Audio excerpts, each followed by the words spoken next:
Welcome guys. स्वागत है आपका हमारे यूट्यूब चैनल पर। आज हम मेकिंग ऑफ द कॉन्स्टिट्यूशन यानी कि कॉन्स्टिट्यूएंट असेंबली किस तरीके से बनी और उसका क्या क्या काम उन्होंने किया कॉन्स्टिट्यूएंट असेंबली में, इसके बारे में पढ़ेंगे। पिछले लेक्चर्स में हमने हिस्टोरिकल बैकग्राउंड के बारे में पढ़ा था, कंपनीज रूल और क्राउन्स रूल में क्या क्या एक्ट्स पास किए गए थे उनके बारे में पढ़ा था। आज हम कॉन्स्टिट्यूएंट असेंबली के बारे में पढ़ेंगे। तो जो आइडिया था कॉन्स्टिट्यूएंट असेंबली का वो 1934 में पहली बार एम एन रे जी ने रखा था और कांग्रेस ने पहली बार 1935 में यानी कि एक साल बाद ऑफिशियली डिमांड किया था कि हमको कॉन्स्टिट्यूएंट असेंबली ऐसा एक चाहिए ब्रिटिश गवर्नमेंट से। और जो कि ये डिमांड थी उसको अगस्त ऑफर जो 1940 में आया था उसमें एक्सेप्ट कर लिया गया था कि आप कॉन्स्टिट्यूएंट असेंबली बना सकते हैं। इस समय वर्ल्ड वॉर टू चल रहा था, तो उस समय ये डिमांड एक्सेप्ट की गई थी ब्रिटिश गवर्नमेंट के द्वारा। और 1942 में सर स्ट्रैफोर्ड क्रिप्स ने एक ड्राफ्ट प्रपोजल दिया था कि भारत एक इंडिपेंडेंट देश रहेगा और एक इंडिपेंडेंट कॉन्स्टिट्यूशन भारत का अडॉप्ट किया जाएगा वर्ल्ड वॉर टू के बाद। ये कर सकते हैं जब भी वर्ल्ड वॉर टू ख़त्म हो, क्योंकि उस समय चल रही थी वर्ल्ड वॉर टू। तो उसे महात्मा गांधी जी ने कहा था कि ये पोस्ट डेटेड चेक है, यानी कि चेक तो बना दिया है, इस पर डेट जो डेट दी है वो नहीं दी है, क्योंकि ये कह दिया गया था कि आप जब भी वर्ल्ड वॉर टू ख़त्म होगी उसके बाद आप अपना कॉन्स्टिट्यूशन बनाइएगा। तो ये एक पोस्ट डेटेड चेक था कि जो डेट नहीं है जिस पर, इस तरीके का कुछ था, ये कहा गया था महात्मा गांधी जी के द्वारा। तो उसके बाद में मुस्लिम लीग जो थी वो चाहती थी कि दो सेपरेट कॉन्स्टिट्यूएंट असेंबलीज बने और कैबिनेट मिशन एक भेजा गया था भारत में ब्रिटिश गवर्नमेंट के द्वारा, जिन्होंने कि आइडिया को रिजेक्ट कर दिया था कि दो कॉन्स्टिट्यूएंट असेंबली नहीं होंगी। तो कॉन्स्टिट्यूएंट असेंबली एक ही हुई और उसको फॉर्म किया गया था नवंबर 1946 में। इसका जो टोटल स्ट्रेंथ था वो था 389 का, जिसमें से 296 सीट्स जो थी वो ब्रिटिश इंडिया को दे दी गई थी। 292 मेंबर्स जो थे वो 11 गवर्नर्स प्रोविंसेस थे और बाकी के जो 93 सीट्स जो बच गई थी वो आ रही थी प्रिंसली स्टेट्स में से। तो जो जो प्रिंसली स्टेट्स थी उनमें सीट्स जो थी वो पॉपुलेशन के हिसाब से अलॉट की गई थी कि किसमें कितनी रहेंगी, और जो कम्युनिटीज़ थी उनके हिसाब से, उनके पॉपुलेशन के हिसाब से ये किया गया था। और वोटिंग का जो मेथड था वो प्रोपोर्शनल रिप्रेजेंटेशन था, सिंगल ट्रांसफरेबल वोट जैसा आज है, आज भी यही पैटर्न को फॉलो किया जाता है। जो प्रोपोर्शनल रिप्रेजेंटेशन है और सिंगल ट्रांसफरेबल वोट है। और जो रिप्रेजेंटेटिव्स रहेंगे प्रिंसली स्टेट्स के वो नॉमिनेट किए जाएंगे प्रिंसली स्टेट्स के जो हेड हैं उनसे, क्योंकि वहाँ पर जो प्रिंसली स्टेट्स हैं उनमें राजा या इस तरीके से जो थे वो लोग इसे नॉमिनेट करेंगे। तो इस तरीके से जो कॉन्स्टिट्यूएंट असेंबली थी वो पार्टली इलेक्टेड थी और पार्टली नॉमिनेटेड थी। कुछ जो नॉमिनेशन राजा कर रहे थे तो नॉमिनेटेड, और इलेक्शंस के द्वारा जो आ रहे थे तो उनके लिए इलेक्टेड। तो इस तरीके से पार्टली इलेक्टेड थी, पार्टली नॉमिनेटेड थी। तो ये जो मेंबर्स थे उन्हें इनडायरेक्टली इलेक्ट किया जाएगा जो प्रोविंशियल असेंबलीज थी उनके द्वारा, जैसे कि इनडायरेक्ट इलेक्शंस आज भी होते हैं प्रेसिडेंट के आज हमारे देश में। उसके बाद में इलेक्शंस हुए थे, पहले इलेक्शन हुए जो जुलाई और अगस्त में 1946 में, जब जिसमें कि इंडियन नेशनल कांग्रेस जो थी उसने 208 सीट जीती थी, और जो मुस्लिम लीग थी उन्होंने 73 सीट्स जीती थी, और इंडिपेंडेंट्स को 15 सीट्स जीतने मिली थी। जैसे कि टोटल सीट्स हम देखें यहाँ पर तो टोटल स्ट्रेंथ 389 की थी, उसमें से 296 जो सीट्स थी उन पे जो इलेक्शंस हुआ था उनमें से ये जो बंटवारा हुआ है सीट्स का वो इस तरीके से हुआ था कि कांग्रेस को 208 सीट मिली थी। और जो 93 सीट्स हमने देखी कि प्रिंसली स्टेट्स के लिए थी वो फिल नहीं हुई, क्योंकि इन्होंने पार्ट नहीं लिया कॉन्स्टिट्यूएंट असेंबली में। इन्होंने बॉयकॉट किया कि कॉन्स्टिट्यूएंट असेंबली में ये नहीं हिस्सा लेंगे। और इसके बाद में इसके अंदर जो रिप्रेजेंटेशंस थे वो सभी लोगों के रिप्रेजेंटेशन हमको देखने को मिले, जैसे Hindu, Muslim, Sikh, Parsi, Anglo Indians, Indian Christians, SC STs सब और वुमेन भी इसमें देखने को मिले थे। लेकिन इसका जो बहुत ही महत्वपूर्ण हिस्सा है वो ये है कि इसमें महात्मा गांधी जी और मोहम्मद अली जिन्ना जी ये दोनों ही नहीं थे। तो ये याद रखने वाली बात है कि इसके एक्सेप्शन हैं ये, कि ये दोनों ही बड़े नेता जो थे वो इस कॉन्स्टिट्यूएंट असेंबली के पार्ट नहीं थे यहाँ पर। और ये उस समय सील अडॉप्ट की गई थी, जो कॉन्स्टिट्यूएंट असेंबली थी उसका ये सील थी वहाँ पर। और उसके बाद में जो वर्किंग थी उसके बारे में पढ़ते हैं अभी। तो जो पहली मीटिंग हुई वो दिसंबर 1946 में हुई, जिसमें कि 211 मेंबर्स ही केवल हिस्सा लिए। जैसे कि हमने देखा 296 मेंबर्स इलेक्ट होकर आए हैं, जो हमने जीते देखे थे कि 208 कांग्रेस के और बाकी, तो उनमें से केवल 211 मेंबर्स जो थे वही आए थे वर्क पहली मीटिंग में। जो मुस्लिम लीग ने जो भी सीट जीती थी, तो उनके जो भी मेंबर्स थे वो बॉयकॉट कर चुके थे इसे, क्योंकि वो सेपरेट पाकिस्तान चाहते थे, वो अपना अलग कॉन्स्टिट्यूंट असेंबली, अलग देश चाहते थे। तो इसलिए उन्होंने इसको बॉयकॉट किया, जबकि वो सीट्स जीते थे, लेकिन उनके जो जीते हुए कैंडिडेट्स थे वो इस मीटिंग में नहीं आए थे। उस समय जो ओल्डेस्ट मेंबर थे सच्चिदानंद सिन्हा जी, डॉक्टर सच्चिदानंद सिन्हा, ये नाम याद रखने वाला है क्योंकि ये पहले टेम्पररी प्रेसिडेंट बना दिए गए थे उस समय। दिसंबर 9 की जो मीटिंग हुई, तो उस मीटिंग में इन्हें टेम्पररी प्रेसिडेंट बना दिया गया। जैसे कि फ्रांस में उस समय ऐसा हुआ करता था कि जो भी ओल्डेस्ट मेंबर है उसे टेम्पररी प्रेसिडेंट बना दिया जाए जब तक नया प्रेसिडेंट इलेक्ट नहीं हो जाता है। उसके बाद 11 दिसंबर 1946 में, यानी कि 2 दिन बाद ही नए प्रेसिडेंट डिसाइड कर दिया गया था। डॉक्टर राजेंद्र प्रसाद जी पहले प्रेसिडेंट थे हमारे, vice president H C Mukherjee को बना दिया गया था, और सर बी एन राव, ये नाम अलग है। हमने पहले जो एम एन रॉय रे के बारे में पढ़ा था, जिन्होंने कि इसका सी ए के बारे में पहली बार बात की थी, तो वो अलग हैं, उनको कंफ्यूज नहीं करना है इनके साथ। ये कॉन्स्टिट्यूशनल एडवाइज़र बनाए गए थे, जो असेंबली थे उसके एडवाइज़र थे ये। तो उसके बाद में ऑब्जेक्टिव रेजोल्यूशन लेकर के आए थे जवाहरलाल नेहरू जी, जिसके अंदर की जो भी काम होगा, कॉन्स्टिट्यूशन असेंबली जो भी काम करेगी, उसके बारे में उन्होंने जो फंडामेंटल्स फिलोसॉफी है, कॉन्स्टिट्यूशन किस तरीके से बनेगा, वो सब के बारे में कुछ बातें रख दी थी असेंबली में। ये हुआ था 13 दिसंबर को। तो देखिए हम क्रोनोलॉजी के हिसाब से चल रहे हैं। 9 दिसंबर को पहली मीटिंग हुई, 11 दिसंबर को प्रेसिडेंट चुन लिए गए थे, और 13 दिसंबर को ऑब्जेक्टिव रेजोल्यूशन लेकर के आए थे जवाहरलाल नेहरू जी। उसमें कुछ फंडामेंटल जो आज की हमारी फंडामेंटल राइट्स हैं, उनमें से कुछ की बात की गई थी, जैसे कि इंडिपेंडेंट सोवेरियन रिपब्लिक होगा भारत। उसके बाद में जैसे कि सोवरेन का मतलब ये है कि सभी जो भी आगे का गवर्नेंस है, जो भी एक्ट्स लॉज पास करने हैं, वो हम खुद किसी को पूछने की ज़रूरत नहीं है। हम भारत देश जो है वो खुद ही अपने लॉज ला सकता है, ये सोवरेन का मतलब वहाँ पर था। और जो भी पावर्स थी वो सारी पीपल से डिवाइड होगी, जैसे कि हम जानते हैं कि डेमोक्रेसी में to the people, by the people, for the people, ये इस तरीके से होता है। तो वही कहा गया था। और सभी जो भारत के नागरिक थे उन्हें जस्टिस, सोशल, इकोनॉमिक और पॉलिटिकल सभी दे दिया गया था। ये सभी चीज़ें आगे हम पढ़ेंगे, जो प्रियम्बल के बारे में भी लिखा गया है। इस प्रियम्बल में भी इस तरीके के वर्ड्स यूज़ किए गए हैं। तो इंटीग्रिटी और टेरिटरी ऑफ द रिपब्लिक को मेंटेन किया जाएगा, ये हमारी एक ड्यूटी है। तो ये सभी को आगे यूज़ किया गया था हमारे कॉन्स्टिट्यूशन बनाने के समय। ये ऑब्जेक्टिव्स रेजोल्यूशन में लिखे गए थे चीज़ें। उसके बाद में जो प्रिंसली स्टेट्स थी, उन्होंने जो स्टे अवे, यानी कि जो बॉयकॉट कर चुकी थी कॉन्स्टिट्यूशन असेंबली को, वो धीरे धीरे अब उनके जो मेंबर्स थे वो आने लग गए, जो सीट्स थी वो पूरी होने लग गई।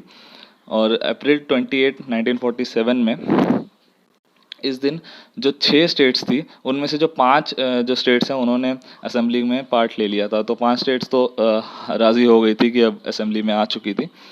और माउंटबेटन प्लान जो आया था जून 3 को 1947 में, इसमें पार्टीशन की बात कर दी गई थी। और जो भी मुस्लिम लीग के मेंबर्स थे, उनमें से जो भारत के डोमिनियन में रहना चाहते थे, जो भारत के साथ जुड़ना चाहते थे, तो वो हम कॉन्स्टिट्यूशन असेंबली में आ गए थे। और जो नहीं रहना चाहते थे, जो पाकिस्तान में जाना चाहते थे, तो वो पाकिस्तान में चले गए थे। और पार्टीशन का जो प्लान ये रख दिया गया था वहाँ पर। तो जो इंडियन इंडिपेंडेंस एक्ट हमने पढ़ा था पहले 1947 का, उसमें 3 चेंजेस यहाँ पर किए गए थे। पहला क्या था कि जो असेंबली थी, ये जो कॉन्स्टिट्यूशन असेंबली बनाई गई थी, ये पूरी तरह से सवेरेन बॉडी थी, यानी कि ये कोई भी कॉन्स्टिट्यूशन बना सकती है, इनकी जो मर्जी है ये वो चीज़ लिख सकते थे। इनको पूरी तरीके से राइट्स दे दी गई थी कि ये कॉन्स्टिट्यूशन अपना खुद का खुद फ्रेम करें, किसी की जो भी है बातचीत उसको सुनने की ज़रूरत नहीं है, इस तरीके से। और दूसरी बात ये रखी गई थी इसमें कि जो भी असेंबली एक्ट बनाएगी, यानी कि असेंबली का 2 काम थे, आगे हम इसमें देख रहे हैं कि असेंबली आगे 2 काम करने वाली थी। कि एक तो ये कॉन्स्टिट्यूशन बनाएगी, जो कि संविधान हमारा है वो बनाएगी, और उसके बाद में दूसरा काम ये था कि जो भी लॉज पास करने, कंट्री को चलाने के लिए, देश को, तो पहली पार्लियामेंट कही जाएगी, वो भी यही असेंबली का काम था। तो जो हमारे लॉज बनाने का काम था, जब वो करने के लिए असेंबली बैठेगी, तो उस समय जो चेयरमैन होंगे वो होंगे जी वी मावलेंकर साहब। और अगर कॉन्स्टिट्यूशन बनाने के लिए या फिर कॉन्स्टिट्यूशन का बारे में बातचीत करने के लिए जब भी असेंबली बैठेगी तो उस समय जो चेयरमैन थे वो थे राजेंद्र प्रसाद साहब। ठीक है, तो ये दो नाम हम याद रखेंगे कि जब कॉन्स्टिट्यूशन बनाने बैठे हैं तो कौन थे, और जब लॉ बनाने बैठी है असेंबली तब कौन चेयरमैन थे। और उसके बाद में ये जो फंक्शंस थे ये चलते रहे कब तक, नवंबर 26 1949 तक, जब हमारा कॉन्स्टिट्यूशन बनकर तैयार हो चुका था। और उस दिन हमने कुछ कुछ पार्ट्स उसी दिन अडॉप्ट कर लिए थे, ये हम आगे देखेंगे। और जो मुस्लिम लीग के मेंबर्स थे वो विड्रॉ कर चुके थे, वो अपना जो जो इंडिया में नहीं रहना चाहते थे वो चले गए थे वापस। और जो टोटल स्ट्रेंथ थी असेंबली की वो 299 आ गई थी, अब कम होकर, जो पहले 389 हुआ करती थी, फिक्स की गई थी कैबिनेट मिशन प्लान में, वो अब 299 रह गई। और इसके अलावा और भी कुछ काम किए थे इन्होंने, जैसे जो असेंबली बैठी थी तो पहला काम ये था कि कॉमनवेल्थ में भारत का मेंबरशिप फिक्स कर दी गई थी। कॉमनवेल्थ वो देशों का एक समूह था जिसमें कि इंग्लैंड के अंडर जो भी कंट्रीज रही हैं उनका एक समूह जो था उसे कॉमनवेल्थ कहा गया था। और इस कॉन्स्टिट्यूएंट असेंबली ने ये भी काम किया कि नेशनल फ्लैग जो भारत का है वो अडॉप्ट किया गया जुलाई 22 1947 को। ये देखिए, ये डेट अलग है, ये पहले हमने अडॉप्ट कर लिया था नेशनल फ्लैग को। नेशनल एंथम और नेशनल सॉन्ग एक ही दिन अडॉप्ट किए गए थे, जो कि 24 जनवरी 1950 को अडॉप्ट किए गए थे। और राजेंद्र प्रसाद पहले प्रेसिडेंट ऑफ इंडिया बन गए थे जो वही दिन जनवरी 24 को। और जो असेंबली, ये जो कॉन्स्टिट्यूएंट असेंबली थी, इनके 11 सेशन हुए टोटल, 2 साल 11 महीने और 18 दिन की जो असेंबली चली। इस समय में 11 सेशंस हुए थे। ये नंबर याद रखने वाला है यहाँ पर कि कितने सेशंस कॉन्स्टिट्यूएंट असेंबली में हुए थे टोटल, तो 11 सेशंस हुए थे। और जो ड्राफ्ट कॉन्स्टिट्यूशन बनाया गया था वो 114 दिन के लिए टेस्ट कंसिडर किया गया था। जिस तरीके से बजट भी बनता है तो उसे कंसिडर किया जाता है, वो आगे हम पढ़ेंगे कितने दिन के लिए क्या उसका प्रोसीजर होता है बजट पास करने का। तो उसी तरीके से ड्राफ्ट कॉन्स्टिट्यूशन को भी 114 दिन के लिए स्टडी किया गया था। और 60 कंट्री से ज़्यादा देशों से ये पढ़ा गया था कॉन्स्टिट्यूशन। या ये नहीं कह सकते हम कि ये भारत का जो कॉन्स्टिट्यूशन है वो कहीं से बोरो किया गया था या किसी और देश से हमने लिया है। इस तरीके के जो चीज़ें हैं हम ये कह सकते हैं कि हमने बाकी के सभी देशों के, यानी कि काफ़ी देशों के, 60 से ज़्यादा देशों के हमने कॉन्स्टिट्यूशन को पढ़ा है। वहाँ पे जो जो भी लिखा गया है उसको पढ़ा वहाँ पर, और जो भारत के हिसाब से जो हमको लगा कि ये भारत के लिए ज़रूरी है, उनको उस समय लगा, तो वो उन्होंने हमारे कॉन्स्टिट्यूशन में लिया है। ये नहीं कह सकते कि उन्होंने बोरो किया है। हमारे हिसाब से कुछ चेंजेस भी आपको देखने को ज़रूर मिलेंगे उसके अंदर। तो ये बातें थी कॉन्स्टिट्यूशन के बारे में। और 24 जनवरी को 1950 में ये लास्ट सेशन कॉन्स्टिट्यूएंट असेंबली का रखा गया था। 26 जनवरी को हमने अडॉप्ट पूरी तरीके से कॉन्स्टिट्यूशन को अडॉप्ट किया था। और इस दिन को क्यों अडॉप्ट किया गया था, क्योंकि 1930 में पूर्ण स्वराज की बात की गई थी, जो कि हमारा सेशन हुआ था, लाहौर सेशन की बात कर रहे हैं। तो उस समय ये कहा गया था कि जो जनवरी 26 है, यहाँ इस दिन हम पूर्ण स्वराज मनाएंगे, 1930 जनवरी 26। तो उस दिन को हमने इम्पोर्टेंस देते हुए ये दिन अडॉप्ट किया था हमारा संविधान। हिस्टोरिकली इम्पोर्टेंट है ये दिन। उसके बाद में कुछ कमिटीज़ बिठाई गई थी कॉन्स्टिट्यूएंट असेंबली की, जिसमें से कि 8 मेजर कमिटीज़ थी और जो कुछ माइनर थी, जैसे कि 15 माइनर कमिटीज़ थी। उसके बारे में हम नहीं पढ़ेंगे। जो 8 मेजर थे उनके बारे में कुछ कुछ देख लेते हैं। जैसे कि यूनियन पावर्स कमेटी थी और यूनियन कॉन्स्टिट्यूशन कमेटी थी, ये दोनों जवाहरलाल नेहरू जी के अंडर थी। प्रोविजनल कॉन्स्टिट्यूशन कमेटी थी, ये सरदार पटेल जी के। और ड्राफ्टिंग कमेटी सबसे महत्वपूर्ण, सबसे इम्पोर्टेंट, जो कि कॉन्स्टिट्यूशन बनाने के लिए कमेटी बिठाई गई थी, उसके जो अध्यक्ष थे वो doctor B are Ambedkar ji थे। उसके अलावा एडवाइजरी कमेटी थी। जो एडवाइजरी कमेटी थी वो सरदार पटेल जी के अंडर थी, और उसके अंडर और कुछ सब कमिटीज़ बिठाई गई थी, जैसे फंडामेंटल राइट्स की कमेटी बिठाई गई थी, माइनॉरिटीज़ की, और north east frontier tribal areas के लिए असम, ये सब एरियाज़ के लिए एक्सक्लूडेड और पार्शियली एक्सक्लूडेड एरियाज़ के लिए भी, ये सब उसकी माइनर कमेटी थी। उसके बाद में रूल्स ऑफ प्रोसीजर कमेटी थी, जो डॉक्टर राजेंद्र प्रसाद जी के अंडर थी। स्टेट्स कमेटी थी, जो जवाहरलाल नेहरू जी के अंडर थी। स्टीयरिंग कमेटी थी, राजेंद्र प्रसाद जी के अंडर थी। और ड्राफ्टिंग कमेटी, जैसे कि सबसे इम्पोर्टेंट कमेटी थी, ये संविधान बनाने के लिए बिठाई गई थी। ये अगस्त 29 1947 इस दिन ये कमेटी को बिठाया गया था। इसमें 7 मेंबर्स थे। बी आर अम्बेडकर जी इसके चेयरमैन थे, और बी आर अम्बेडकर जी को फादर ऑफ कॉन्स्टिट्यूशन भी कहा जाता है, जो कि इसके चेयरमैन थे इस कमेटी के। जो मेंबर्स थे उनका नाम यहाँ पर हैं, जो कि जिनमें से कि दो जो थे वो रिप्लेस किए गए थे, यानी कि पहले BL मिटर जी इसमें थे, इसमें रखे गए थे इस कमेटी में, लेकिन उनकी इल हेल्थ की वजह से उन्होंने रिज़ाइन कर दिया, तो उनकी जगह पर N माधव राव को लिया गया कमेटी में। और DP खैतान जी की डेथ हो गई थी 1948 में, तो उनकी जगह पर TT कृष्णमाचारी को लिया गया था। तो ये जो चेंजेस रहते हैं, जैसे कि जो रिप्लेसमेंट्स हैं कमिटीज़ में, अगर कुछ हो जाता है तो वो हमारे लिए ज़रूरी हो जाता है याद रखना कि ये उनकी जगह पर आए थे। उसके बाद में एनेक्टमेंट ऑफ द कॉन्स्टिट्यूशन देख लेते हैं। जब कॉन्स्टिट्यूशन को 26 नवंबर 1949 को कुछ पार्ट्स उसके अडॉप्ट कर लिए गए थे शुरुआत में, जैसे कि एक प्रियम्बल को और 395 आर्टिकल्स को और 8 शेड्यूल्स को अडॉप्ट कर लिया गया था। कुछ कुछ आर्टिकल्स के नाम यहाँ लिखे गए हैं, जैसे 5, 6, 9, 8, 9, ये सभी जो आर्टिकल्स हैं ये सब 26 नवंबर को ही फोर्स में ला दिए गए थे। उसके बाद में जो रिपब्लिक डे है 1930 में, जैसे पूर्ण स्वराज जो लाहौर सेशन हुआ था 1929 में दिसंबर में, उसमें डिसाइड किया गया था कि 1930 में जो जनवरी 26 का डेट है वो उस दिन हम पूर्ण स्वराज मनाएंगे, इसीलिए हमने 26 जनवरी को हमारा कॉन्स्टिट्यूशन अडॉप्ट किया है।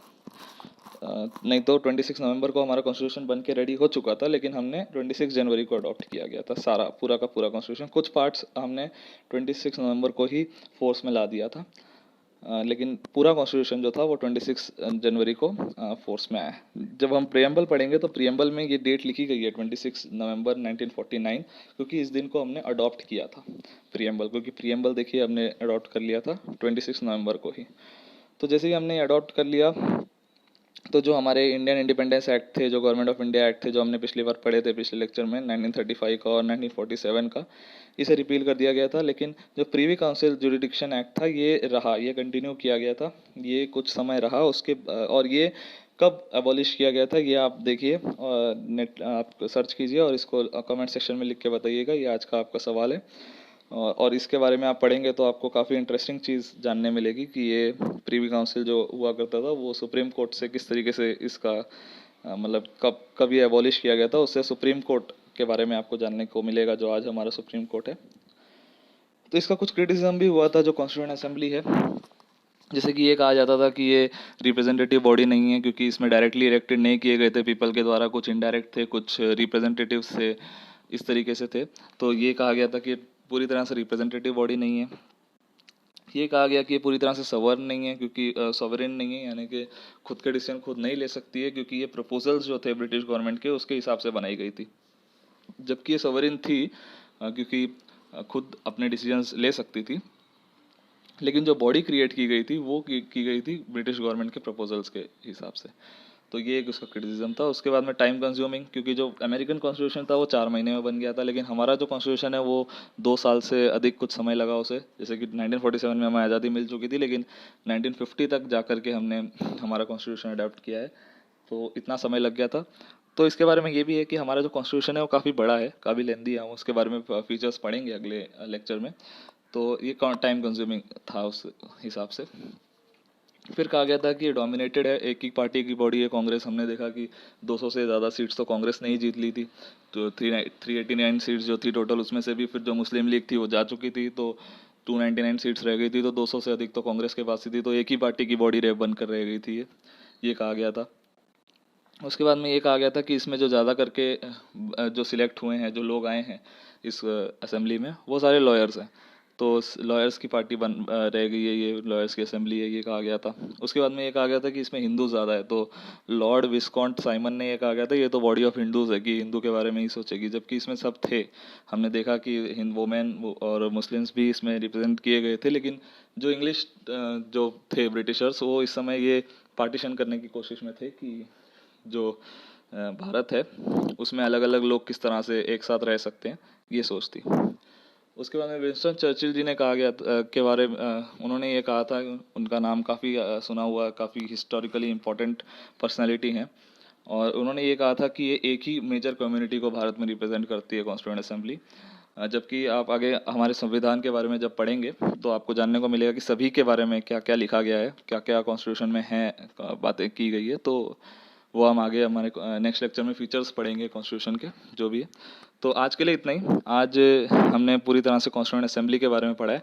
जो आपको सवाल पूछा गया था उसके बारे में ज़रूर लिख के बताइएगा कमेंट सेक्शन में, और कुछ डाउट्स रहेंगे तो वो भी आप कमेंट्स में लिख सकते हैं। सवाल आपको ये पूछा गया था कि प्रीवी काउंसिल का जो एबोलिशन था वो कब हुआ पूरी तरह से, कि प्रीवी काउंसिल कब जाकर ख़त्म हुई, और सुप्रीम कोर्ट का उससे किस तरीके से हिस्टोरिकली इम्पोर्टेंस है, वो आप सर्च कीजिएगा। आपको काफ़ी कुछ नया सीखने को मिलेगा इससे। और भी कुछ डाउट्स रहेंगे तो आप कमेंट सेक्शन में लिख के बताइएगा। तो नेक्स्ट लेक्चर में मिलते हैं, फीचर्स ऑफ कॉन्स्टिट्यूशन पढ़ेंगे तभी। आज के लिए इतना ही, थैंक यू।